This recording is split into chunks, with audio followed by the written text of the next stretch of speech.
reaching, fitting. We're live! And we're like, oh, you know what? I could probably open that blind. Oh, I'll do it. Okay.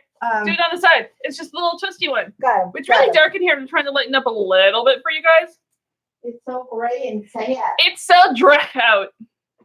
This one? Yes.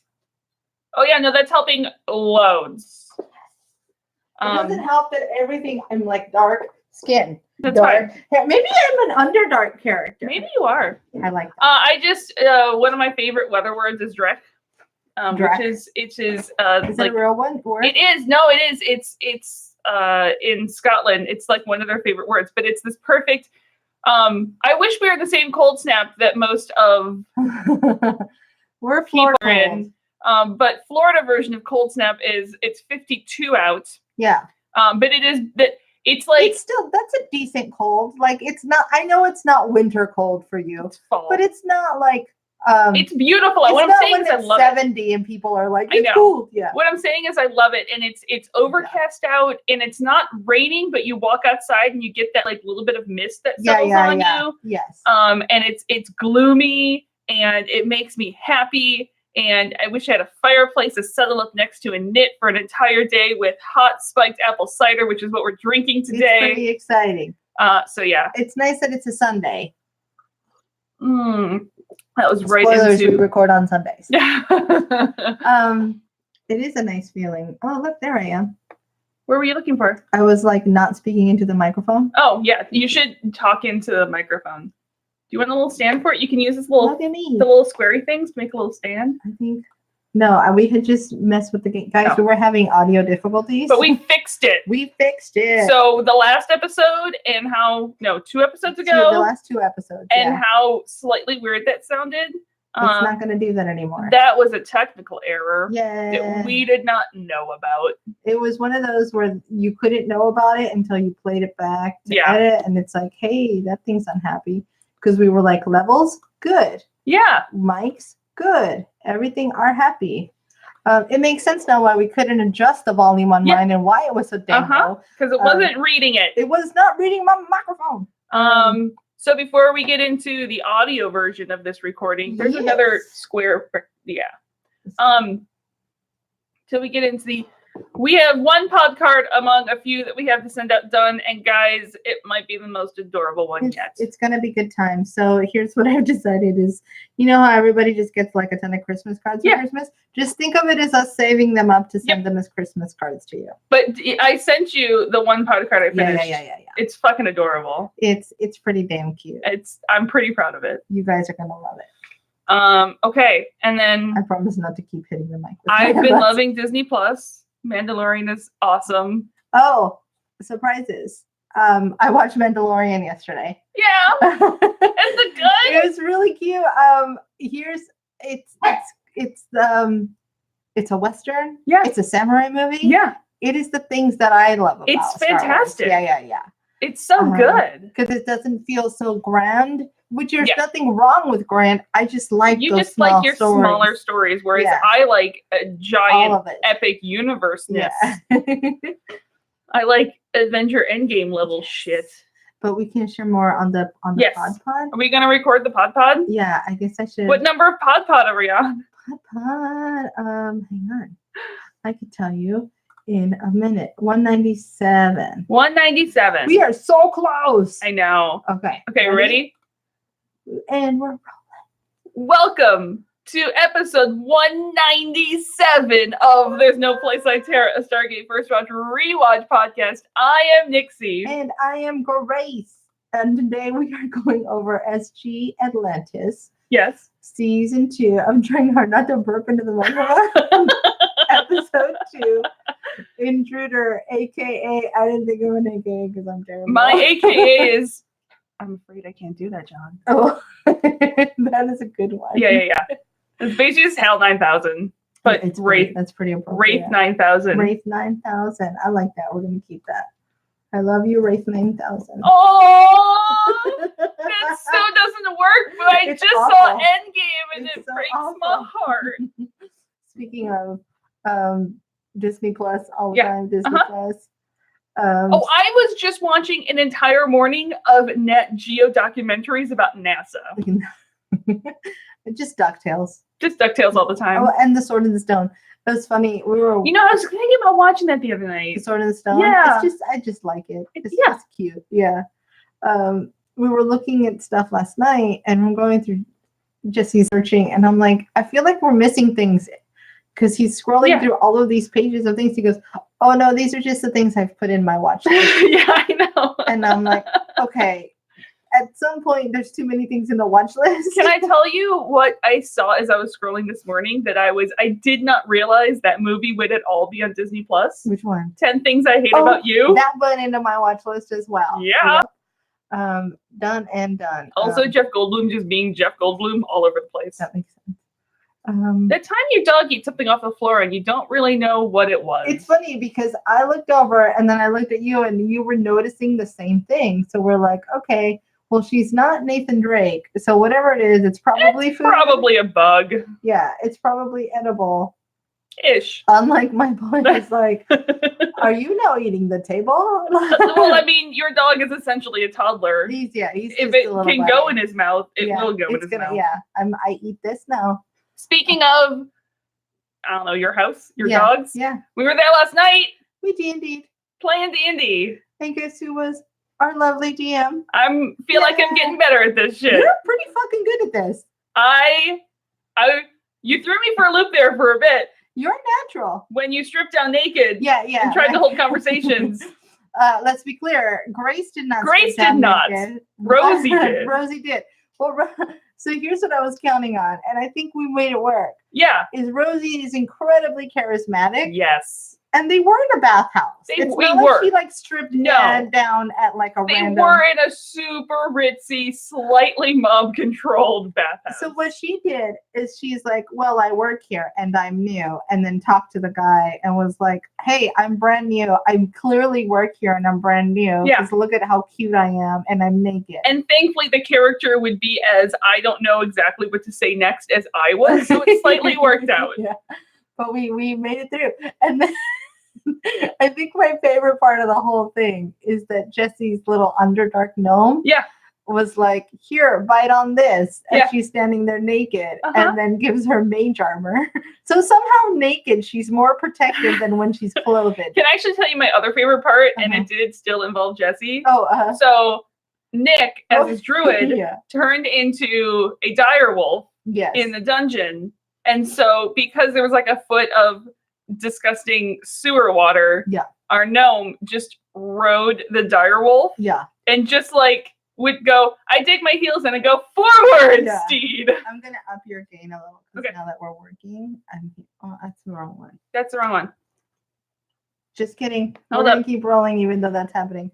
And and just to, I didn't tell anyone this last night, but I'll give you the super secret thing because it would have made life a lot more difficult. Okay. As written, the dungeon has like 3 feet of water in it. That would have sucked for our little dude. But considering our gnome is 3 feet tall, I went, I'm not going to do that to him. Yeah. He needs, we need to find him like in Mandalorian. A little floating we do. thing to sit in. We my do. God, I'm going to tell him that when I get home. And he's gonna hate and love it all at once. Oh, he's a wizard. He can find a way to make that shit work. Yeah. We're gonna make that happen. So I got to battle and juggle a few characters, and we met friend Amanda's character finally. Yes. I forgot her name. Her name is Hermie. Hermie, that's right. Hermie, who is a drow ranger. She likes to name things similar names all the time. Yes. Yes. But so does Mr. Phil.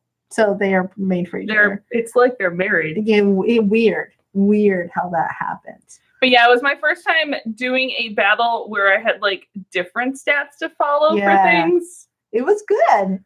I think you were amazing. I had so much fun. Thank you. I came home and was like, I'm exhausted. I didn't say anything on the way home. I'm like, I'm tired. Yeah. You'll learn that one. You'll be hungry sometimes, and then you'll be tired, and then you'll just pass out. I learned that from a Jessie. From a Jessie. Yeah. Anything else of note? We're not going to go too deep into Mandalorian because we have many things to say. We're going to wait till it's done. We're going to tie that into an episode we are planning later this year. Sometimes. Needless to say, it's really good, and we both really love it. It's super fun to watch it. The music is amazing. See, oh really? Yeah. I have said multiple times how much I love the music. Okay, there was a couple of times where the music took me out of it, and then Jesse mentioned something, and I'm like, that's what it is. There's too many trumpets, and it feels like Rocky. I don't get that. I got that. I got that. In my head, like, I love the title music that hits with the title card. I love all the effects. And I love the title music. You are absolutely correct. And every time that title music comes in, I love it. The trumpets come in, there was a couple of times he used the trumpets. Yeah. It's just too rocky. And it's funny because we noticed that. And then I looked up the composer, and it's the guy who did Creed. Oh, really? Creed 2. Okay. Yeah. And he's good. These people are good. They're yeah. good Oh, yeah. But there's something just about like the cadence of like, because it was dun, dun, dun, dun, dun, dun, dun, like I was like, this is Rocky. See, and Rocky. In my head, I never made a connection to something else. To me, it was actually my head. It made sense as a blend between a Western soundtrack and what is traditionally John Williams Star Wars music. Because that always has a ton of horns. Okay. And so my head, it was like, oh, this is a perfect blend of what Star Wars Western music would be. Oh, gotcha. Okay. But you're right. The other effects were really great. Like all the, just kind of the background sound. And that wasn't specific. Just that title music. That one's good. Anyways, we're otherwise not going, there's too many spoilers to talk about Mandalorian that we're not going to touch on. We're not talking about it. We're a week late anyway. July 22nd, 2005. Yay. This was written by Joe and Paul, directed by Peter. Wasn't that a band in the 70s? We've made that joke a few times. It's not. It's never not funny. Okay. So previously on Stargate, the Wraith attacked, and the Daedalus showed up, and we got a ZPM, and then we faked a self-destruct, and now we're invisible. And Ford is addicted to Wraith enzymes. Everything is fun. Everything is awesome. So we start with Weir. Yes. With our coffee. Yes. Looking out the window of the Daedalus. I mean, it's a pretty cool, like, scenic view, I guess. It's like the ultimate. I would like a screensaver. Okay. That's that. Yeah, that would be cool. I would be happy with that. It's traveling through hyperspace.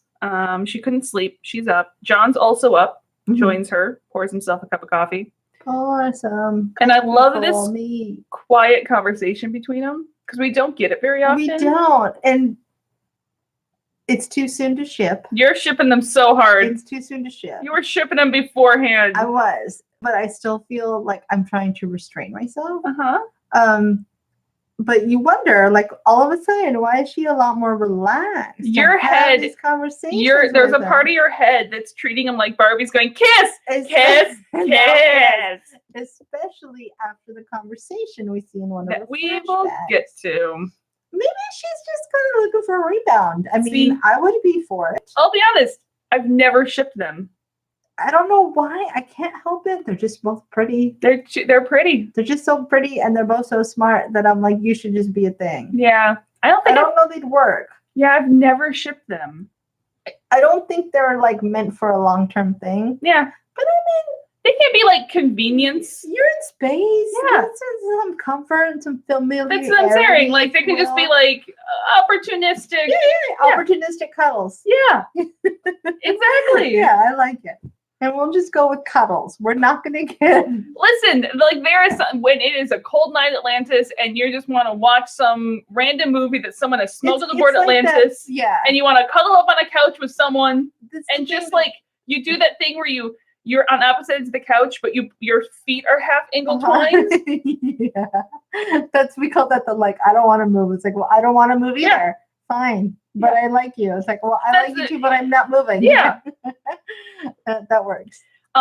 It's very like it's like puppies. Yeah. Yeah. They're going to cuddle like puppies. Mm-hmm. Opportunistically. Yes. I mean, being an owner of 2 dogs, it is very opportunistic, the chances that they take for cuddles. Can I tell you, last night, it was so adorable. Nick and I were doing the foot opposite ends cuddle. And Kaylee came up between us. Yeah. And, laid down, but like did the dog squirm a few times. Yeah. Ended up, it was the cutest goddamn fucking thing in the whole world. Ended she up does not like that you're talking about her. On her back, as she does, legs in the air, but her head was like lolled back, completely asleep, and her front paws were doing that like up but like bounced. Yeah. And she was out. That's awesome. And she was just like loving life all spread out. And I was like, I'm gonna go upstairs. I don't want to ruin this dog's comfort. But usually she comes upstairs with me. So I just like scooped her up. Aww. And carried her up the stairs. And she just stayed? She just stayed. That's awesome. And then I plopped her on the bed. And she didn't move. She did like squirm around to a different laying position, but didn't move. It's hard being a K-lead. And then she had like a pillow to her back and like a blanket on the side. And she stayed there the entire night. Yeah, I believe that. So I just it's so much work being a K-lead. I just had a corgi butt right in my face as I was sleeping all night. The boys have done this new thing where I think they want to sleep together. The thing is, Drakey sleeps in a crate and Stormy sleeps in his pillow. So again, when a domestic partner boyfriend Jesse falls asleep on the couch in the living room, I let them sleep on the bed with him. And they spoon each other, which is adorable thing that they do, and it's adorable. Now, which one's the big spoon? Is it Stormy? It's Stormy. Of course. Usually it's Stormy. But they've started doing this thing at night where Stormy will go into the crate with Drakey, and I'm like, buddy, you don't fit. Yeah, the thing is, they do. It's a huge crate. But the problem is, I don't want them to wake me up at 2 a.m. because they're playing in the crate. Yeah. Because it's my boys, and that's what's going to happen. That's going to happen. So I'm dealing with this conundrum. I don't know what to do. I'm not sure that Drakey's quite ready to be outside the crate alone at night. Yeah. Again, I don't need to be woken up because someone wants to go outside to play. This is true. At 3 a.m. This is true. But I may just like butt up Stormy's pillow to the crate and put them both under the blanket. You could just try you keep the door closed, but maybe the crate's open. Oh, that's an interesting idea. So the crate's still there, you can sleep in, but the door's open, but the door to the room is closed. That's an idea. I might try that. Anyway, it must be a real burden of commands keeping John up since he was promoted to lieutenant colonel. And Weir's like, that was like a month ago, dude. Yeah. At what point are you going to not point it out in every conversation? Never. He's going to stop pointing it out when he just becomes colonel. Yeah, just a full bird colonel. And he's like, look, this is a big deal. There's a lot of people in and out of the military that never thought he'd make it past captain. Yeah. But why is Weir up? And she's actually pretty sure she got used to falling asleep to the sound of the ocean. Aww. Which is really sweet sounding, but also I'm like, oh, lady, there are sleep machines. I know it's not the same thing, but you can recreate the sound of the ocean. With all this tech, you didn't think to get yourself a sleep machine? Maybe she's that selfless. Yeah. She did not think to get herself a sleep machine. So they find it really funny. They spent a year not knowing if they'd ever make it back to Earth. Yes. As soon as they got there, they're like, I kind of sort of want to go back to Atlanta. Yeah. You can't go home again. Yeah. It's just that it just always is the truth. It's like once you take that leap of faith, you're like, oh yeah, no, this is really cool. It's like there's always sort of once you leave your OG home. Yeah. OG home becomes like a mythological home. Yeah. It's still the overarching home. Mm-hmm. It's like the home of your soul. Yeah. But it's like it becomes a myth because it's not there. You build it up. Yeah. And so once wherever you currently are, you may not realize you think of it as home, but once you like start thinking of it as home, like that's home. You can't remake the other. Yeah, you can't recreate what was. And I think you don't actually realize that is your home until you leave. Yeah. And you're like, oh. Got it. Yeah. I've discovered that a few times in my wise woman travels of your nomadic life, if you will. Not quite nomadic, but it gets up there. Yeah. So they should sort just of be gypsies. We should take on the gypsy lifestyle. I mean, I did enough. That's fine. Let's do it. So they kind of got a little one trip through the gate and you're back to Earth, no problem. But then you have to spend 18 days on a ship cramped with, as we'll see, a fuck ton of people. Yeah. To get back. It's like they went from traveling via like private what's it called? The Concorde. Oh yeah, Private Concorde. To like sailing across the sea. It's like, oh, this is way super not fun. And with that, an airman comes in telling him there's been an accident. In my butt. Everybody look at my butt. Yes, way up there, Morty. Yeah. Carson and the others are already there. Mm-hmm. Dr. Monroe is dead. That's not good. Credits. By the way, we can't see the new season of Rick and Morty yet, and we can't find it where place to stream, and it's bothering us. Where is it? Like Cartoon Network? Yeah. So when we come back from credits, they're wheeling Dr. Monroe's body out. Carson isn't 100% sure, but there's burn marks on his fingertips. Yikes! And the panel on the wall is open, and the circuits there are charred. And John is like, well, he's the one who noticed it was charred, but they're like, there's not enough juice running through that circuit to kill him. Right. So he was working on computer diagnostics. McKay finds the security footage. He's just normal working. Yeah. And then the footage goes fuzzy. Interesting. Right before he was killed. It's almost like somebody murdered him. It's not suspicious at all. Not even. It's how heartbreaking that's right when the security footage seemed to die. So McKay thinks there could have been some sort of isolated power surge. It also goes towards why the camera footage would be lost. Sure. The door could have been broken. He tried to go fix it. Dead guy now. It sucks because they're doing what the right moves are, where you always go full Occam's razor, like the simple solution. Except by this point, you guys should know that your life is crazy and it's never the simple By this point, you realize you're on Stargate. Think of the wildest solution and then maybe you'll get close. Maybe. It's like it was unicorns came in here and gored him to death. Basically. Yeah. So McKay thinks that they should drop out of hyperspace and run a full diagnostic. Caldwell's like, yeah, no. We don't want to be detected. We're in Wraith area. We'll be Atlantis in 2 days. So hold your horses. We'll get there soon. Playing it safe. Which, to be fair, like, I kind of am with Caldwell on this. He's playing it safe. So Weir knows the ship is fairly new in the grand scheme of things. There might be some problems. And Caldwell cuts her off, wanting a word outside. Yeah. And he's like, you know what the chain of command is? Yeah. It's a chain I beat you with until you realize who's in command. But here's the thing. I don't disagree with what he's saying here. No. It was a little bit... It wasn't appropriate for her to be like, actually, you're wrong in front of all the people. Well, but the thing is, I don't know if she necessarily said, no, you're wrong. I think she was just more going, well, it is a new ship. Maybe there's other things here too. The situation is, I think, they approach leadership and their teams through different cultures. Yes. And her, someone who is so well-versed in cultures. Yes.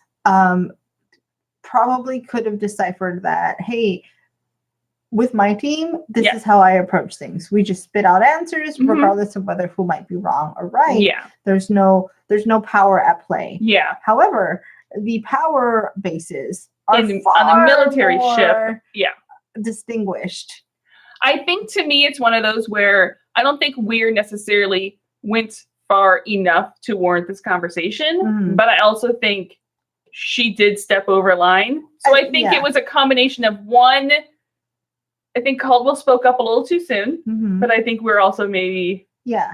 He spoke up soon enough to where we can tell that he's threatened by the... Because apparently she doesn't think that just this chain of command thing is quite what this situation is all about. And he's like, no, I have a job to do. And she points out that it's not the one that he wanted. Oh, I mean, she's digging in. Caldwell goes to say something and doesn't. And then we get a flashback. Oh, a little bit of color's gone. It's a little bit desaturated. We must be in the past. There's a little bit of like glamour glow on it. Because the further back you go in the past, the more black and white it becomes. And in the briefing room. That's why movies were in black and white. Yes. Because color didn't exist. Exactly. To be fair, me along with many other people, I think for a time being thought that.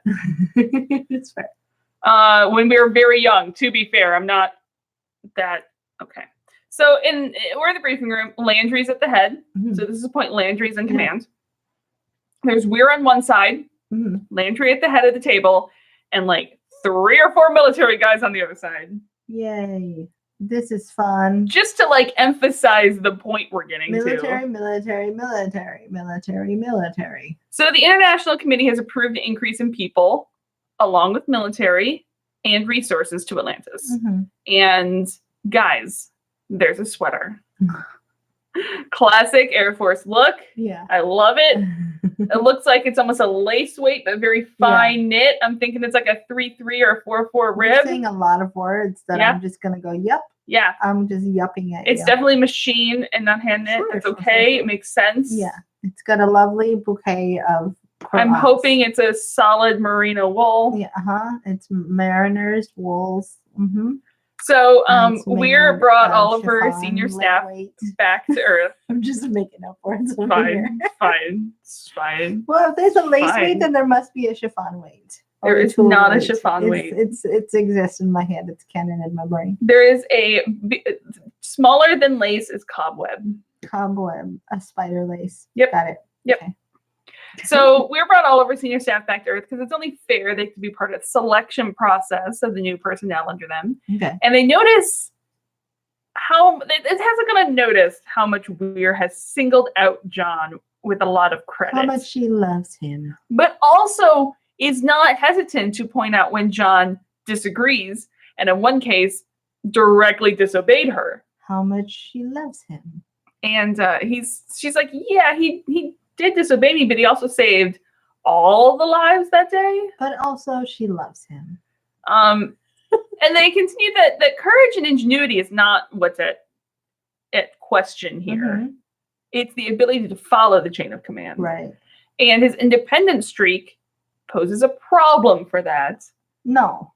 It poses a problem for a standard military job. Which Atlantis, I don't think, qualifies that. Yeah. And if John disobeyed Weir, then who's to say he wouldn't disobey the new military commander of Atlantis? Well, he can't because he's him. The end. Mic drop. But end of scene. Yeah. And she's like, "Come again for Big Fudge." Mm-hmm. They haven't necessarily made up their mind yet as to who's going to be the new, except Landry's like tilting his head directly at Caldwell. Totally telegraphs the move, like, except this guy over here. Like, he basically points at him. Yeah. With his face. And Weir's like, Atlantis has a military commander. It's, I wonder if this is Landry's way of getting her read on the situation. Because technically he's not supposed to. But I want to give Landry a little bit of the benefit of the doubt that he's not as stuck up as other people because he's friends with Jack. Which I think everything we've gotten so far signals that Landry is not very stuck up. Yeah, he's not as rigid. Maybe stuck up's too negative a word. Yeah, he's flexible. Yeah, he's a little more flexible in his thinking and his mentality towards helping to converge things. So I think he's like, yeah, totally, dude, we'll do this. But he's like, in the back of his mind, he's like, but I've got to get Weir's read on this first. So I wonder if Caldwell didn't know that he was like, that's what I mean. Neon signing to him. That's what I'm getting at. I think he was like, hey, well, I've got you here. Yeah. What do you think of this dude as your captain or as whatever of your ship? And she's like, fuck no. I'm throwing hands. And yeah, he's, but I like that they're like, she goes, Atlantis has a military commander, and they are distinctive in saying, no, you had a military commander. He died. John's been keeping the spot warm. Ooh. And Caldwell pops in that you can't put a major in charge of something like this, especially one with such a, colorful record. And Weir just gives no shits about his record before Atlantis. Yeah. Without him. Where you remember that she is the versed negotiator, communicator. Yeah. Yeah. Without him, Atlantis wouldn't be here anymore. Mm-hmm. They'd all be dead. And if you can't have a major in charge of the, the head military officer in Atlantis, well, then you're just going to have to fucking promote him. What? Get it? And as she gets up, she basically pulls the president and other important people like me card and then just drops that in the center of the table. She's like, by the way, you're not going to win this one. Yeah. Basically. I've been saving this card till the end of the conversation. But also, we should have never had this conversation because you're not going to win this Well, game. I can also imagine that it's a very powerful card. She may only be able to use this card once, and this is where she chose to play it. And she may be bluffing it. Like, who knows? She could be bluffing it. I don't put that past her. Yeah. We saw how she negotiated with the Janai. Yep. Yeah. But again, this is what she's good at. Yeah. She's very charismatic. She's very convincing. She's very persuasive. Mm-hmm. And these guys went into this thinking might is right. Yeah. And I have all this legitimate power. And she's like, no. That is not the only type of power that exists in the world. Yeah. Let me tell you about all the kinds of power that I've got. Atlantis is special. Mm-hmm. So we come out of the flashback. And also, if you puzzle this together, this trip on the Daedalus is the one that Daniel missed? It's the one that Daniel missed. That makes sense. Which means at the beginning of the season, John and Weir and everyone else was still on Earth. Which means they didn't get to see Daniel. Oh, right. Wait, because when they got there is when Daniel was in... No. Okay. So they may have met with Daniel. Okay. Like they met with Daniel. Daniel was supposed to be on this trip on the Daedalus. Right. So they had planned on bringing Daniel back with them. Right. So they'd already met. But remember when he started this, it was like a day away. Yeah. Remember when he came in? Yeah. When he came in to read the tablet, he was Yeah. like, "Well, it leaves in 8 hours." Yeah. So at the beginning of the season, they were like finishing up packing. So the they Daedalus. basically left while they were in the coma. Yeah. They left Okay. while they were in a coma. Yike. That blows for Daniel. Yeah. But I want to see what Shepard would have done to run into Vala. Like, what the fuck? Jeez. Listen, John is not ready for Vala. No, that's what I mean. Like, I think he would have been like, I'm very caroused. Daniel's barely ready for Vala. Yeah, and Daniel's well versed in the world. Yeah, Cam is only ready for Vala because Cam is like, I don't know what's going on right now, and you're so distracted by Daniel that's okay. I think Cam's like, Shepard is great. He's a good dude. Yeah. He's very brave, and he's all these things. But Cam's like a fucking rodeo cowboy. Exactly. You Like know what Cam, I somehow like, has "I'm seen down." some shit. Yeah. He's like, I am down. May have not have seen it, but I am ready. Exactly. And Shepard thinks he's ready, but he's a bit more not ready. As we find out when he's like, there's an alien naked next to me. Exactly what I'm getting at. Yeah, his life is a little more sheltered than he realizes. He's incredibly smart and incredibly brave and incredibly able, but there is a lot of things that he's still learning he hasn't seen. I'm going to take a drink. Those people. What? This is fun. Okay, so also this ship, as we come out of this, there is a lot of people on this ship. There is a lot of people on this It is packed in like a goddamn sardine. Jeez. I don't want to be on that ship for 18 days. I feel like, How many people are packed in per room? It's like 6 bunks a room or something. I didn't think of that. It's probably like rotating shifts. Gross. So I'll tell you this. There's this really cool trip that we were supposed to go on in school that I ended up not going on. It would have been this weekend. I really wanted to, but I had to weigh like the pros and the cons. Yeah, be like a responsible adult and shit. One of the things that was like, I don't know that I can live with this, it was shared hotel rooms. Oh, really? Yeah, because it was sponsored by Yeah. like a benefactor to the school gave us this trip. So we didn't want to take advantage. So it's like, you guys are gonna have to double up. The rooms are doubles. You're gonna double up. Yeah. And I'm talking with domestic partner boyfriend Jesse. I was like, I don't even like sharing rooms with our friends, let alone a person I've never met before. Also, I don't like to wear clothes when I sleep. See, and that's definitely one that I can be adaptable with. Yeah. Yeah. We learned that with Mr. Phil's birthday last year. Oh, yeah, I remember this. Where we had this like nightmare situation where we got an Airbnb that was supposed to be 2 bedrooms, and the lady's like, no, it's 2 beds. And we were like, we're getting the fuck out of here. So when Nick and I get our camper, that is a pop-up camper that just has 2 beds in the one camper, and we go out for a couple days, you're totally down with just crashing in the same camper, right? I'm gonna have to. Yeah. Yeah. And just like have the other bed. Yeah. And just, you guys know. are just gonna have to deal with the fact that I don't wear pants to bed. I mean, I don't think any of us wear pants to bed. And showering out back. Oh, that part's fine. Yeah. That part I'm fine with. So What are we talking about?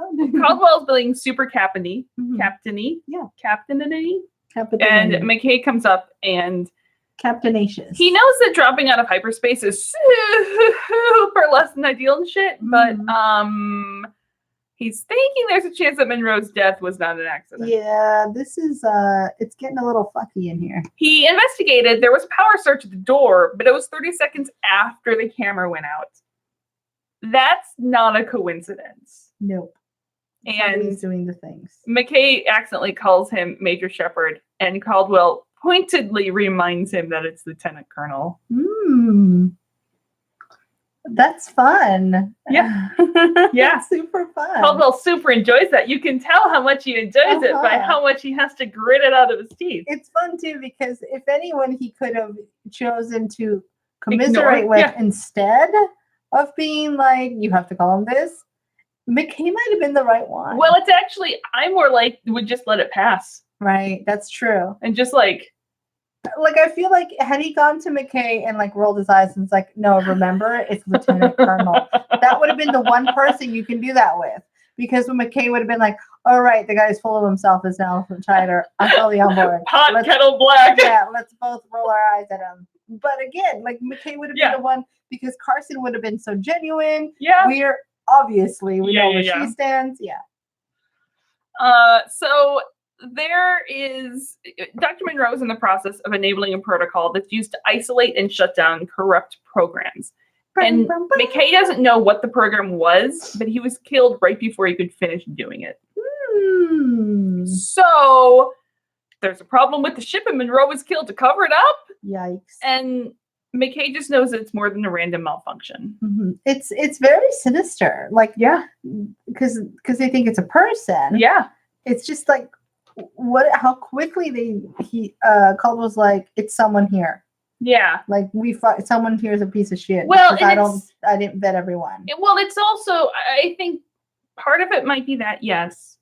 And I know part of me wonders how much off-world experience Caldwell had before he was captain of Prometheus or Daedalus. Yeah, probably not very much. Because the reason I ask is because I wonder how exposed Caldwell was to a lot of these. Think of the weird answer because it's the SGC moments. Yeah. Well, and that's the thing is, you're absolutely right. It's the idea where he doesn't think of something outside of another human causing this problem. Because he hasn't had the experience to have that even enter his thought process as much. What he's known is that other humans are usually the problem. Yeah. So that makes me, like I said, that makes me wonder. I'm sure he was not unknown to the SGC before he got this. You don't just get the captain of an intergalactic spaceship without, knowing. Yeah. But I just wonder how much off-world strange shit experience he had. Yeah, it's just a certain level of awareness that he's not quite at. Yeah. Where he knows that this is a thing and he knows that there's aliens, but he sometimes reverts to the default. Yeah. That he's been used to for so long. But that is enough for Caldwell. He calls to the bridge and has him drop out of hyperspace into normal space. Yes. In engineering, Rodney is working with Hermia to look through the system, see if there's anything hinky going on. Hermia is annoyed. He doesn't like hinky. He wants to have specific things to look for. Yeah. And I love his snark, his passive-aggressive geek side. I feel like they wasted a great opportunity to have him and McKay banter a little bit longer. I know. Because, again, if McKay is matched with... If anybody can match McKay... Yeah. In like, I don't want to be here, I am undervalued. It's any Asgard. Hermia, it's any Asgard ever. Any Asgard, but yes, Hermia in particular, in this, like the two who feel like they could form a support group. That's why they can't. Yeah, why they can't. Yeah, they're so busy looking. So John comes in and can't stop staring at Hermia, and McKay tries to remind him that he hates when people stare at him. Stop that shit. Yeah. Be cool. Act like you've been here before. Yeah.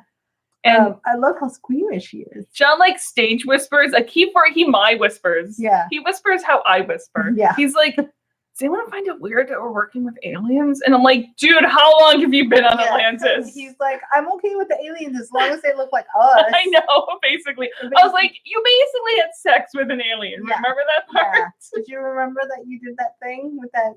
Okay, we're not going to think about that? Cool. I mean, technically, I guess not an alien, just an evolved human, but whatever. Still, yeah.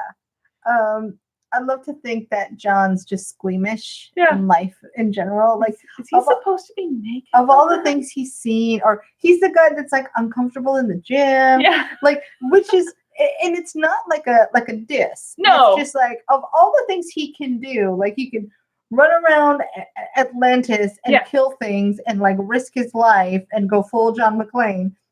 And yet he sees... He has manners. Another fucking penis. And all of a sudden he's like, I'm very uncomfortable.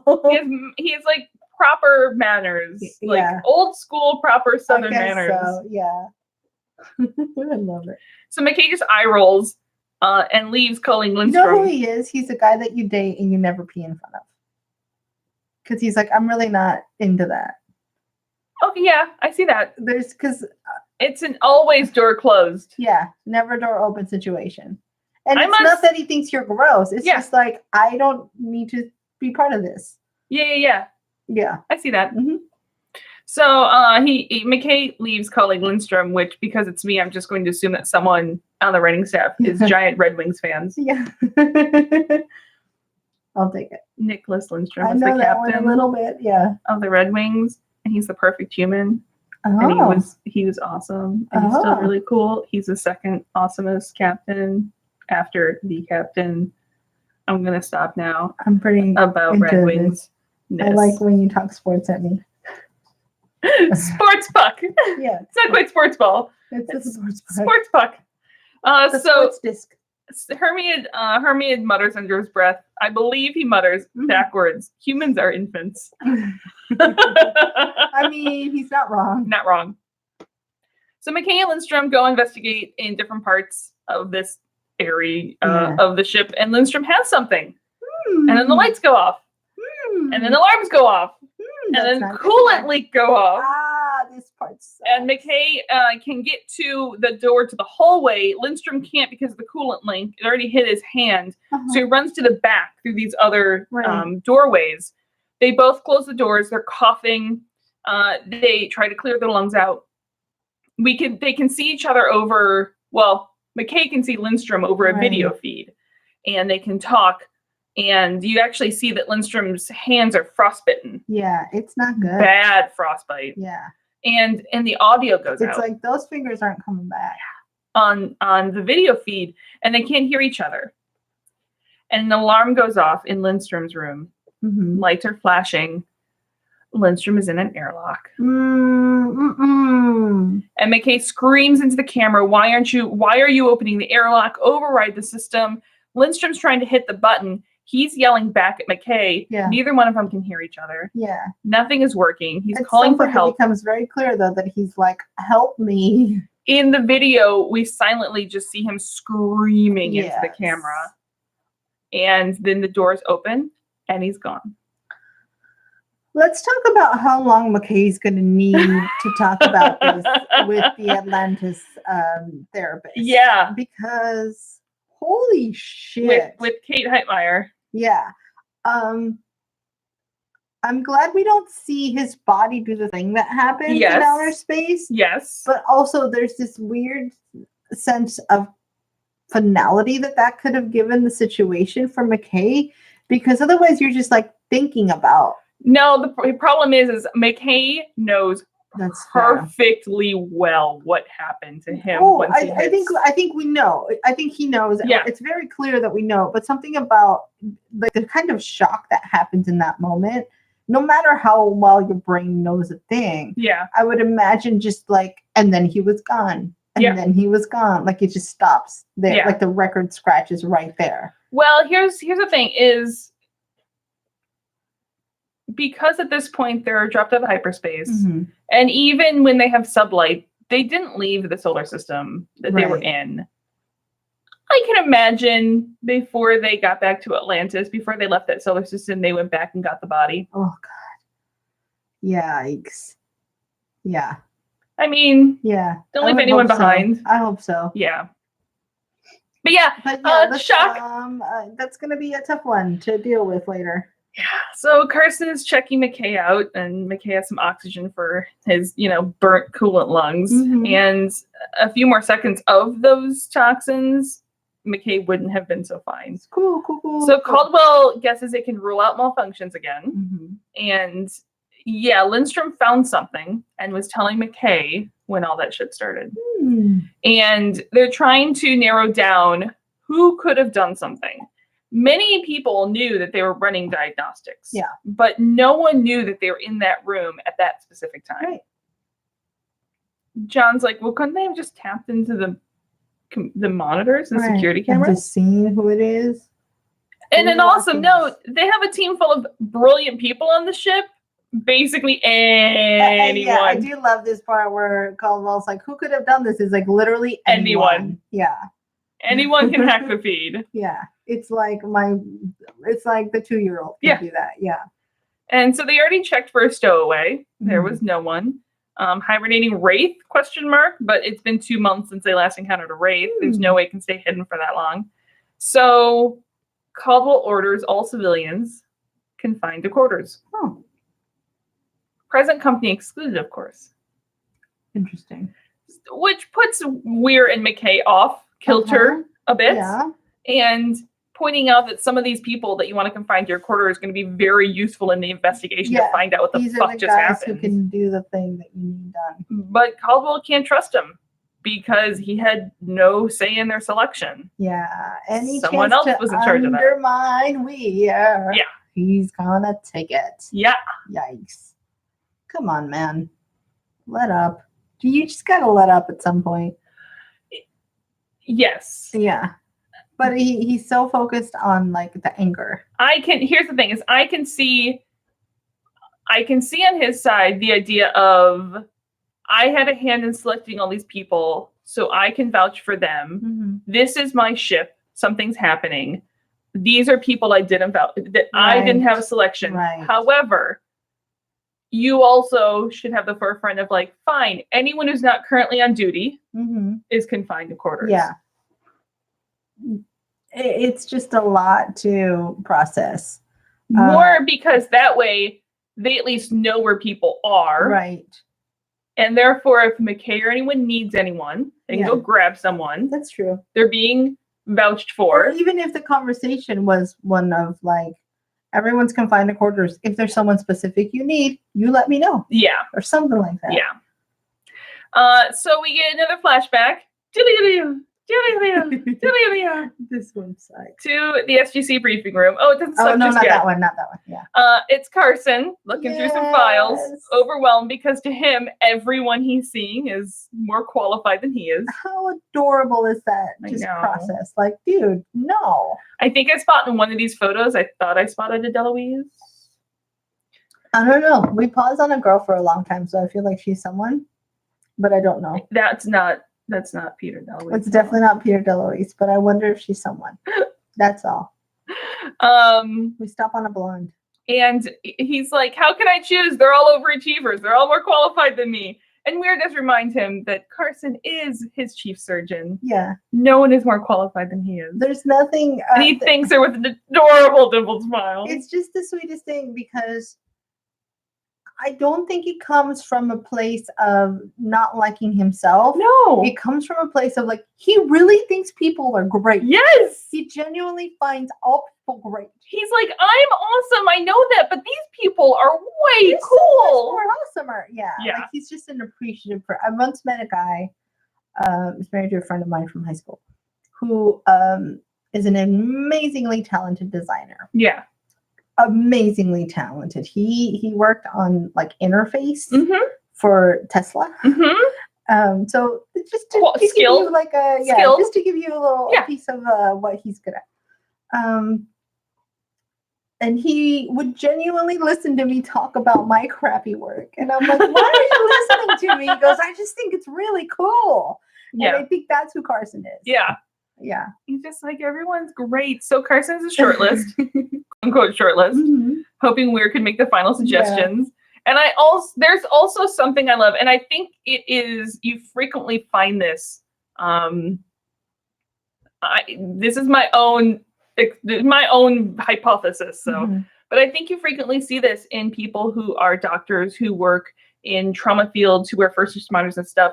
They can make fucking split life and death decisions. But if you ask them what color they should paint the walls of a house, yeah, it's like, nope. Yeah, I think if you're like, quick, the walls are bleeding to death. Yeah. Pick a color. They'll pick a color. Exactly.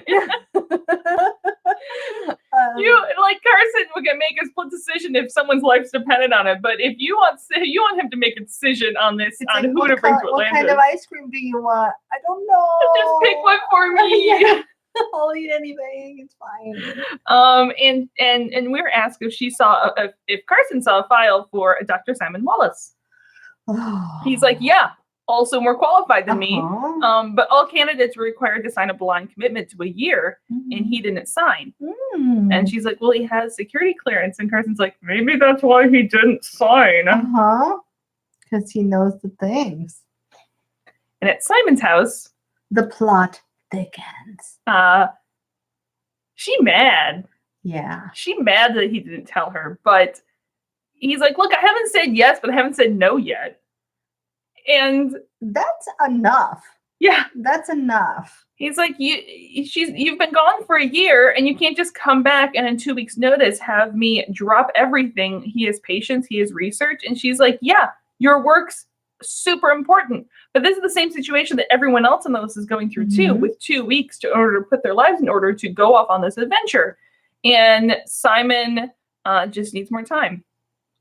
Which, sounds like he's trying to say something to you without actually saying the words that are needed in order to say that thing to you. It's tricky. It's so tricky because there's a difference between needing time and saying, I will eventually be there. Yeah. I have to do this thing. Yeah. Versus what he's really saying, which is, I don't want to do this anymore. Yeah. Which are not the same words. And it's really not fair. It is super not fair. To delay the inevitable. You got to rip those band-aids off fast. Right off. Yeah.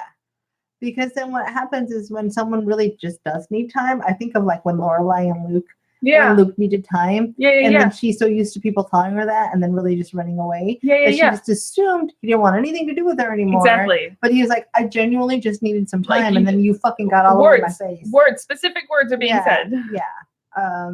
If only we could learn to use our words good. In this, exactly. And it's just interesting because we never really get an idea of how long they've been together. Right. And to know how effectively both sides communicate with each other. It's so interesting too, because that's her entire job. Yeah, to know if she has a reason to believe that when he says I just need more time, it like legit means I haven't made my decision up yet and I'll give me another day or two. Right. Or if it means like what Lorelai thought. Yeah. You know what I mean? It's interesting. We don't know if they were together for only a year or two before she left, or if they are a couple that's been together for 15 years. Yeah. Relationships are hard. Yeah. It just goes to show you, even someone like trained in intergalactic communication and successful at it can still have trouble communicating with her partner. Yeah. Wowza. So back in the present, McKay has joined Hermia in engineering. Yes. They found sabotage. I was going to swear not to break into I did it. It's done. We're there now. So it's a virus. It's in the navigational computers and a little bit in communications and a little bit in propulsion. Yep. It's metastasized. Oh, no. It's rewriting itself as it grows. And it's not like anything that Hermia's ever seen a human write before. Right. And then my favorite McKay line of the episode, air person, don't be there. You. Stop. You be somewhere else. Be away. He's checking something. Of not being good with words. He's checking. Although he's pretty clear. To be fair, I do. Listen, he says air person and not airman. It's effective. It may not be the kindest approach, but it's definitely effective. You didn't call it just you. I mean, a little bit of an attempt. Yeah. Anyways, he runs through something and he's pretty sure it's impossible. But fuck. Yes. Yeah. He ran it through a translation program. Hmm. It's Wraith. This is fun. And Hermia looks at it. Fuck indeed. Yeah. It's gonna fuck shit up. So on the bridge, McKay has caught everyone up. Mm-hmm. They must have downloaded in the last encounter with the Wraith, and it took 2 months to like unfold itself and grow, and it's been waiting for a trigger. And McKay thinks that trigger was as soon as they made it back into the Pegasus Galaxy in Wraith territory. It's like, we told you not to feed it after midnight. They fed it after midnight. And now it's gone full gremlin. And it's going to basically take the ship back to the Wraith lands and deliver the ship to them, which would mean they have an intergalactic hyperdrive. Yep. And the exact location and how to get to Earth. Yay! Everything Wraith always wanted. It's going to be like Christmas Day for them. Mm-hmm. And Caldwell doesn't understand, like, then who killed Monroe and Lindstrom? Dude, the ship did. The virus. Yeah, it's not that fucking hard. AI. We all fucking know this, except you, because you're dumb. You may be the dumbest person on that ship. And I don't mean that he's dumb, but, like, everyone on that ship is so fucking smart that he may be the dumbest person. Wasn't that the whole thing? Is that you hire people who are smarter than you? Yeah. So the virus is an AI that can adapt and protect itself, and it killed both of them to prevent its exposure to the rest of the crew. It can't take over the whole ship. The ship is not like one massive computer. Right. This isn't Star Trek. Yeah. But there's crossovers, there's links, it's a bunch of different systems and backups or redundancies that are all sort of interconnected. There's bridges. And like there are a few things like life support. They built this ship the way I work in After Effects, where it's like there was one comp and then there was another comp and then there was another comp, and now those are both nested in this other comp, and then this comp's here. And don't ask me how to get to this one because it's going to take me a little while. Yeah. Like, there's not one clean file. Whereas, well, that's where I start. And then in the end, I have one After Effects comp where you modify one and it ripples down and it modifies all these other ones. Which is awesome. And then cross-reference them. And then does math. Do math art at things. It's the one place where I don't have a clean workspace. And you know me. I know. All of my workspaces are clean. No, my files start like a hot steaming mess. However, I do pride myself in how far I can clean them up. Nice. But anyway, life support is its own isolated system, purposely so that this virus can't just like vent all the atmosphere on the ship. That's the good news. We don't do that because reasons. The bad news is that navigation and propulsion are interconnected. So until they get those back, they're stuck. And apparently, the ship just started broadcasting a distress signal. Yay! That they can't shut down. It's a homing beacon. Because McKay points out the virus is adaptable, and if he can't bring the ship to the Wraith, it's going to bring the Wraith to the ship. He can't bring Muhammad to the mountain. And they're sitting ducks. Quack. So later on the bridge, everyone is tense. It's like 5 minutes later, I'm sure. McKay is working on cutting the power to the long-range transmitter. The program is smart. It's always one step ahead of him. Yeah. And he's like, does some jury rigging. He's like, try it now. And they're like, no. New plan. They're going to cycle the system. Yeah. Shut everything down. Wipe all the drives. Just reboot it. Reboot it from some clean backups. Sounds like what I would do. That would have been my first move. It's going to take like an hour or two to set up, though. Ugh. John knows I don't have that time. So he has another plan. Caldwell's not going to like it. He's like, so remember in A New Hope when he just goes in and then just shoots the things? I want to do that. You remember? He's just living out dreams. Do you remember how...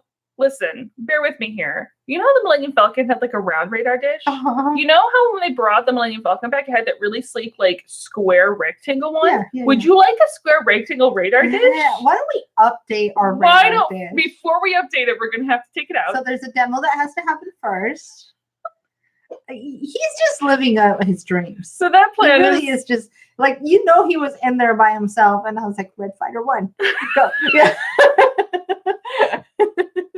You Red know leader. That was happening. Red leader. So he takes it to 302. And with a little firepower, they do evacuate the area, close off bulkheads. But John's like, listen, my aim is precise as fuck. You'll be fine. because he uses the force. And he takes out the array cleanly, and the distress signal stops. Yay. Awesome. No problem. They've won. Except for this new problem. Haha, it's not fun. When John goes to return to the Daedalus, his controls on his F302 are not responding anymore. And he's now speeding away from the ship. Yep. And McKay should have seen this coming. The virus was on the ship as well, the X302. So they can't beam him. They can beam him back. But they could try to. Just kidding. Look, the Asgard beam's fine. However, the sensor array that we use to target the beam, You just shot it. kind of was just destroyed. You just shot it. Haha. Weird coincidence. But McKay remembers they can lock onto his radio signals the way the Prometheus used to do it before they got the fancy Asgard sensors. They have 3 minutes till John's out of range. And Weir radios him, just hold tight. He's like, I'm holding. Yeah. It's just long enough for him to have a sad moment. John is sitting in Ford's cousin's home. She brings a very nice cup of tea, although it looks like she just pours water. Yeah. Looks like no tea goes in there. She's not that interested. Ford was an only child, so his cousin. Like a blooming flower tea, and it's at the bottom. I don't know. She's like, I got these for Christmas one year, and I've never used them. Here you go. Have some tea. They might be a little dusty. Yeah. But his cousin Laura and Ford, he didn't have any siblings, so they were close, like siblings. Yeah. And John emphasizes to her that Ford is alive. Until I have proof, I am counting Ford as alive. Yeah. And I'm going to keep looking for him until I find him. And she's like, great, but you can't tell me where he was stationed, what he was doing, where he is now, how he went missing, or any chance that we'll ever see him again. Nope. Yeah, no. So imagine what she's thinking. She's like captured in the Middle East somewhere. Yeah. He's turned. They're going to turn him. They're going to do a thing. Yeah, that's going to suck. And I mean, it's not much understandable as to why she's a little prickly about the situation. But also, like, the blaming is shitty. Well, the blaming is something I'm not going to put past someone when they're in that situation and the immediate reaction. You're grieving. You're angry. But this is why Laura didn't want John speaking with Ford's grandparents, though. They can't take this. Yeah. And she's actually considering telling his grandparents that Ford died. Again, sometimes the closure is easier than the hope. Exactly. Which is really crappy to think about. It's really crappy, but it's one of those where if there is the chance that he comes back, you can still buy off the, we honestly thought he was dead. Yeah, there was look at the awesome celebration. Yeah. Grey's Anatomy, one of the doctors is like a trauma surgeon. And he's like fairly new. And he's played by, I think you'll like him. He's Scottish, I think, in real life. He was on the TV show Rome. Anyway, he's a soldier who comes back, and we learn that his sister died, and he blames himself because she was also a soldier, blah, blah, blah. And then, like, 3 seasons later, she shows up, but she's like, bitch, I was captured the whole time. Yeah. And then there's like a whole story arc where they have to be like, is she still working? Because then he's mad that he wasn't able to go and rescue her. Well, yeah, and then he and his best friend, who was married to the sister because Grey's Anatomy, of course, hate each other because he blames them because reasons. The end. Bye. But I do like how Laura goes, look, Ford mentioned you in his message back home, and that you were a good man, and that you were to be trusted. She wants to make sure that trust wasn't misplaced. Dude. And that scene overlaps with Weir calling his name. Yeah. Him sitting in the 302. But cool, he's in range to beam now, and McKay's like, honestly, it's never been tested at this range before. So let's hope. Yeah, you'll be fine. It's all good. He's like, I just don't want to leave any bits behind. Specific ones in mind is what I probably. Yeah, well, he probably doesn't mean his toes. 1 second, because they beam him back to the bridge, where again, wouldn't you be sitting? Like, does the beam like stand you? He's like, yep, 2 arms, 10 fingers. I'll check the rest later. Those bits. Cool. Caldwell's had enough of this. That he's like, I'll check later. It's like, no, you won't. You know you're gonna grab for it right now. As soon as like you think that people aren't looking. But Caldwell wants his ship back. So in engineering, we see an ominous HAL 9000 light from the camera, though not as big. It's like a HAL 1000. Okay. Because it's a smaller light. I was trying to see if there was somewhere you would know the actor from. But I can't find it. It's fine. And we get a wide red-tinted panoramic of engineering through HAL vision. McKay is flitting from spot to spot, shoving people away as he goes. Yeah. This is what John does when his laptop backs up. He just kind of turns it off and then turns it back on again. And he's real worried that if they're pulling from the John Shepard computer repair manual right now, there's problems. Yeah, this is not good. Did you blow in it? You should blow in it. But they're ready to go. We get another HAL 1000 view. Yep. And Caldwell announces it. Hermia presses the button and everything goes dark. Ooh. And here's your scene. Yes. Dilly-leo, dilly-leo, dilly-leo. Can we talk about how much I don't like her shirt? It's pretty bad. It's pretty ugly. I was going to say a candle is lit and Weird's dressed up, but Weird's just dressed. She's like, I think she's dressed up, but she's been off planet so long she forgot what dressed up looks like. I'm pretty sure. Listen, I found some good stuff at this store, but I'm pretty sure that's from Dress Barn. Yeah. It's like if Taylor were there, she'd be like, "No, girl, no." And then we've seen that Weir doesn't have like a very adventurous taste. She's pretty much in just her like what is it called? North Face. Yep, North Face gear. All the time. So maybe to her, she's like, there's lace on it. It's fancy. Maybe that's just who she is. You know what I mean? So to her, that seems cool. But Weir figured they wouldn't have many more opportunities for these super fancy dinners. Because, the food's not the best there. The Athosians make some great things. They trade for things. But I prepped this really, really nice date night for us, candlelit. And finally, he tells her straight up, I'm not going. Yeah. Ouch. That you're the adventurer. I'm not. She's like, look, I'm not an adventurer. I was scared shitless the first time I stepped through the gate. Feelings. I was terrified, but I took a chance. And when you take a chance, you're going to be fine. And he goes, look, I'm really, really proud of you for what you did. But also, But it's not the only reason. I again met someone. Yikes! He didn't wait very long. And this is a thing, and we slightly discussed as we were watching this. It's hard to say that when we don't. You're right. We only see a fraction of this. I think the relationship wasn't gonna last, whether or not she left. Exactly, because he says, you were away for so long, and part of me wonders if he's not just talking about the year that she was in Atlantis.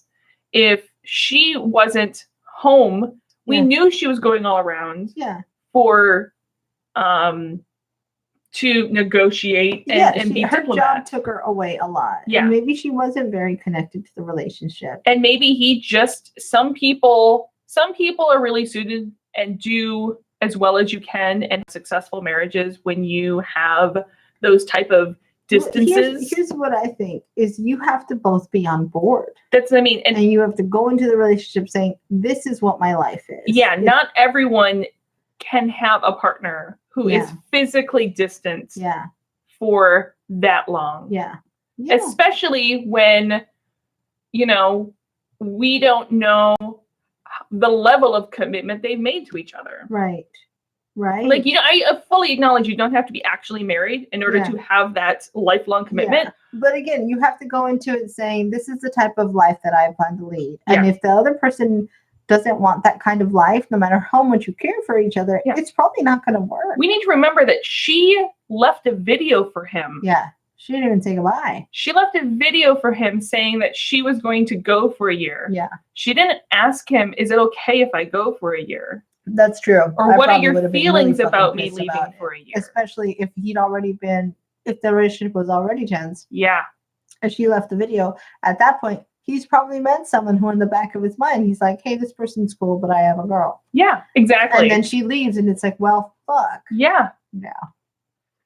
Wowza. So doesn't make it hurt any less. It doesn't make it hurt any less. It still doesn't mean that they didn't have really shitty communication about it. But it's also just like, part of me wants to say when Weir turns away and when she hears that, it's kind of confirming some things in her head. Yeah. Like that she wants John. And because he knows that there needs to be some time before that conversation continues. It doesn't look like he leaves the room. It just looks like he goes to the side of the kitchen. And I couldn't tell. It almost sounded like keys. Like he picked up keys or something. I thought I heard a key sound. Maybe. I wasn't paying enough attention. I was so busy going, ooh, that sucks. Yeah, but Weir just kind of puts out the candle with her fingers. And the lights come on in the Daedalus. The first signs are promising. Looks like there's no signs of the virus. Hyperdrive will take a few minutes. They do have sublights. They get moving. And then there's the alarms. They're veering off course. Controls won't respond. The virus is back. Yeah. And now has control of their sublight engines. On full cruise control. It's like the new smart cars. Speed 2. Yeah. Cruise control. Cruise control. You gotta keep the Prometheus going over a bazillion minutes an hour. I can't do intergalactic math. So there was no sign of the virus right after the reboot. That's how this would be solved with Keanu. Imagine Shepard and Keanu like solving things together. Oh my god. Imagine them two saving puppies. Somehow I feel like Shepard would get more California. Can we take a second to talk about how adorable Keanu Reeves and his like new girlfriend are? And she's probably not new. I think they just finally announced it. Yeah. And she basically looks like Helen Mirren. But like half Helen Mirren's age. Yeah. I just like seeing good people happy. Yes. And it's the thing where they took a picture together in not the typical Hollywood picture, like they're not all cozy. They're genuinely just both happy. It's like when you see a couple walking around together in high school. Yes. Like they're like, I don't know what to do, but I'm super into this. Which made me so mad about like the headlines and everything around the article. Oh. That just made me so annoyed. That I'm like, can't you just let two people be happy without making it weird? Oh, I didn't even know they made it. Oh, they kept going on about how he finally has an age-appropriate girlfriend and stuff. And I'm like, what? I was like, dude, you would not be saying that shit if this was like... Who cares? Anyway, yeah. Who cares? Yeah. Anyway, I'm done. It was just, I was like, can't you just let two people who like are happy for a moment just be fucking happy and not like... Because that doesn't sell. Happiness does not sell. Okay, gotta go. Anyways, the main issue that the Daedalus has is that they're heading straight for a star. We're going. Oh, is Sam around? She could just blow it up. So ignoring the whole issue of how the virus returns, to clarify, they're not going to crash into the sun. They're just going to go close enough that the radiation will kill everyone on board. Herbie is like, actually, no. You're just all going to die, including me. Thanks, bye. And then, they won't have to... because they know humans would destroy the ship before they let the Wraith have it. So, let's just get rid of all the humans. Yeah. McKay is remembering things. He knows the SGC had an episode similar to this when an alien took control. Right. And they tried to shut the system down, but the entity saved itself by hiding in a melp. Yep. They're like, we have no melps. They're like, no. Do you have an entire goddamn hangar full of F-302s? Yes. Cool. So they're going to pull all the memory storage from them. Make sure there's no place the thing can hide. Yep. Cycle the system again. Easy peasy lemon squeezy. So John and McKay run to the fighter bay. Yep. And we see Hal 1000 watching them as they make their way through the hallways. Super cool. And the door closes right as they get there. Yeah. Cool. So they turn and go another way, and the door closes right in front of them. Yeah. It's basically, you can't outrun the mind thing. No. And McKay's like, it's like a chess match. And John really hopes McKay's good at chess. No. He goes, I don't get to play very often. It's really hard to find people who are challenging enough. Well, I feel like he's not a very patient man, and chess does require a certain amount of patience. Yes. So while it may be true that there's not people who are willing to play with him. Yeah. I don't know it's that they're not good enough. I'm pretty sure Zelenka could wipe his ass. That's what I mean. I just think people are like, no, I don't enjoy playing. I don't play speed chess. Yeah. Like, you know, some people just like to talk like Landry and Jack at the beginning of this season. I am, shocker, not good at chess. I have, according to Jesse, I have a good brain for chess. I'm very bad at games with rules, which I think you know. Yes. If I can get over the hump of learning rules, I'm fine. But I don't like to do things that require more time in learning how to do them than it takes to just, if I can't just start playing. I was about to say something about, says the person who super loves to play D&D, that has more rule books. But you just start playing. Yes. And I like to learn the things as I go, and it doesn't really work with chess. My favorite is that I'm a DM who still asks my players about rules. Yeah.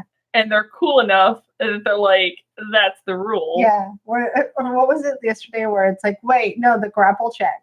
Yeah, the grapple check. There's something else here. Just give me a second. I was like, I don't know how do grapple checks work again.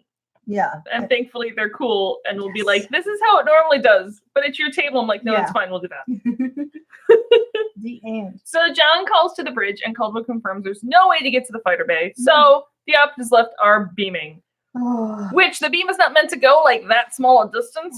This is not Star Trek. Yeah. With lack of choices, McKay just scrunches himself up real small. Yeah. I love how he does that, but it's like he doesn't fully commit to it. No. He just looks awkward. He looks like he has to poop. And he gets to hold that awkward position for uncomfortably long amount of time. And we hold on it while John looks side glances at him for an uncomfortably long amount of time.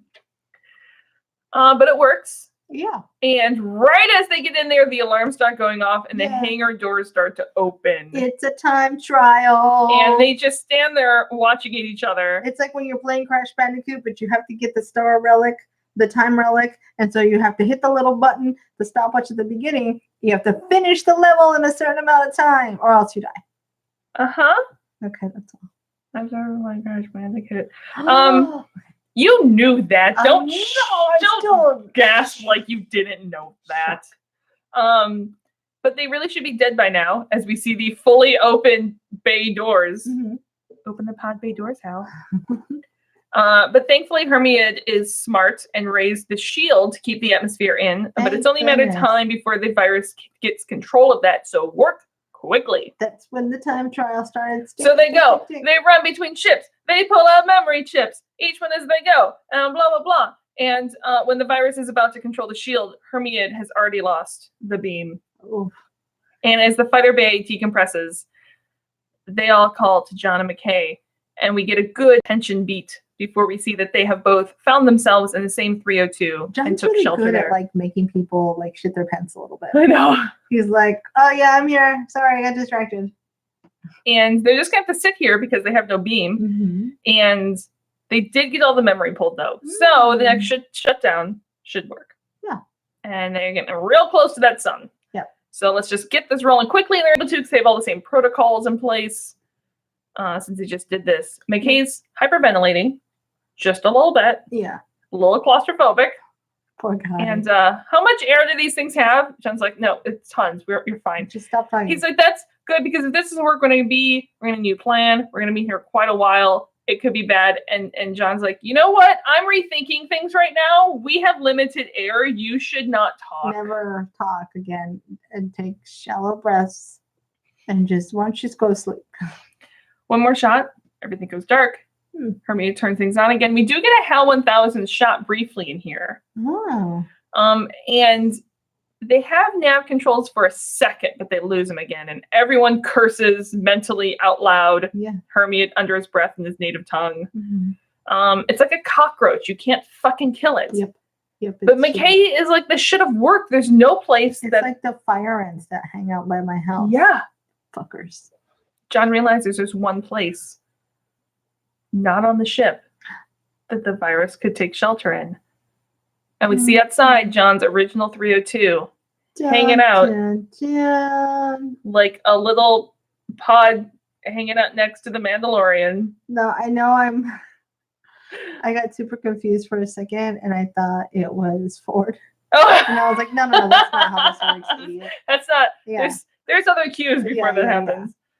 So John gets ready to fly. McKay's like, what do you mean we have no nav computer? John's like, I'm your fucking nav computer. We'll be fine. I'm the captain now. Yeah. And he tells the engine room to prep for another shutdown on his command. Mm-hmm. And have to do this quickly because radiation is rising. Yep. John flies out. We see and hear the virus ship. Yeah, clearing around. Dogfight. It is a great dogfight. There is some awesome trick flying here. He goes full tailspin, if you will. Oh yeah. Oh yeah. With another tailspin. Hit it. And so, but anyways, there's awesome fancy flying, but the warship keeps up with them. That startled me. Wow, Kaylee. McKay finds out the hard way that at these speed, the inertial dampeners just make sure they don't die. It doesn't cut down the G's to 0. Right. It's like there's only so much it can do. Yeah. And the fancy flying continues while Hermione brings a thing up to sense them in the thing.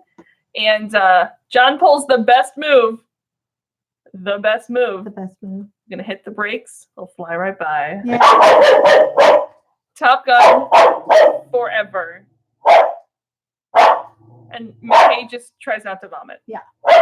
Which I'm impressed that he doesn't vomit. Yeah. I'm super impressed that McKay I would like to know if they have the little vom bags. Oh yeah. Like the airplane one? Yeah. Totally. So the virus then heads into the chronosphere, but they're not following the virus ship. Nope. And did McKay mention that they have less protection in these little tiny ships than they do in the Daedalus against like radiation from the sun? Nice. No? Cool. And Hermione watches the radiation levels rise. This is fine. But this is where you get your superpowers, McKay. Exactly. Yeah. Just hit them with a little radiation. But they're so close to the sun, Daedalus can't track them anymore. And so the screens go blank. Rodney is going on about how fair his skin is and how easily he burns. And I'm like, look, I am with you, McKay. Yeah. Few people burn as easily as me. However, there's a time and place to bring that up. Yeah. Let's talk about this later, maybe. Not one of them. John's targeting computer starts to fritz out from the radiation, but he gets one clean shot, and it's John. It's all he needs. Yeah. Perfect hit. Other 302s destroyed. Woo, Shepard wins. In engineering, Hermione already thinks it's been longer than they could survive inside the chronosphere. Hermione has no faith. No. Come on. Weir tries calling out to them. John calls back, but that the ship is destroyed. They should try to shut down again. As McKay does the skin finger test that I know all too well. What is that? No, tell me. So when you start getting sunburn, if you press your fingers on your skin, you can watch it react, and you can justifiably see how sunburnt you are. Owie, that sounds terrible. Because it gives you like a clean palette, and you can see the contrast of how burnt your skin gets. I just always thought it was like bad circulation. No. So Caldwell tells them to just chill there for a second out next to us. I mean, get out of the sun, but like just chill there for a second. We'll get back to you. We're going to restart the system. Get back to you when we get rid of the virus. And John's like, hey, McKay, do you want to take the stick? He goes, really? Yeah, no. Yeah, no. Oh, it seems so mean. I know. I feel like it's like a driver's training car. It's like you could always just take it back. But that, I think, is John's payback for the I'm getting sunburned back here shit. Yeah. Haha, you don't get to drive. So back on Atlantis. Yay, everyone say. The new crew is seeing the gate room for the first time. Woohoo. John and Rodney are very sunburnt. Yeah. Taylor welcomes him back and congratulates John on his promotion. I love how proud Taylor is. Taylor's so proud. Yeah. She's such, like, I know Weir's there, but Taylor's the mama bear of this group. It's like, there's no question that this has now become who she protects. Yes. And she understands. She's the mom who like doesn't quite know what you do, but knows that this is good. So she's super proud of you. I know. Things been quiet in the city since they were gone. People still think the city's been destroyed. Yep. As far as I know. Yay. Rodney realizes his skin is peeling and hopes Carson is moisturizer. Yes, Rodney. And he goes, can we get that? Yes, Rodney. And he just eye rolls and laughs because everything's back to normal. I want him in the next episode to come out with zinc on his nose. So any off-world contacts, any news from off-world contacts are trying to see what the word is out, and she's like, yeah, we've been talking to him, but no, there is no word from Ford yet. Yeah. And she knew that he'd want a copy of all the reports. She's already collected it all here. Yeah. She gives him the computer, and as he goes off to read those, it's just Weir and Terra. And Taylor's really sorry the trip was difficult. Must have been really nice to visit home, reunite with friends, with loved ones. Weir says nothing. Just kind of polite smiles. Yeah. And then thankfully Zelenka comes over and saves the conversation. He has several reports on awesome new things that have popped up that they've discovered around the city about new systems that have the ZPM. Sweet. And Taylor's like, dude, chill. She just fucking got here. Like, let her breathe. And Weir's like, no, it's fine. Let's get back to work. This is the good stuff because I don't want to talk about my relationship anymore.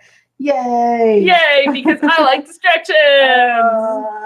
Yeah, this was fun.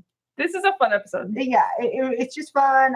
It's a different feel for Atlantis. Yeah, it's a very Stargate feeling episode. I was gonna say I'm happy to get back to Atlantis. Yes. But this was fun. It was a good little delay of like, it's a tease of like, haha, we're not gonna get you right back on planet how I thought we were.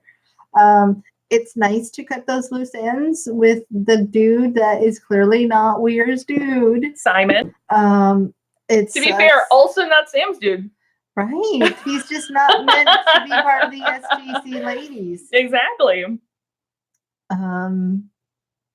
SGCGs? SGC. Doesn't matter. We're done. Yeah. Fuck. I was really hoping we'd get some closure with Ford. Well, it's the second episode. I know. I will say that we have one more episode of Atlantis till we're caught up and even with SG1. Okay. And then we'll go back and forth these.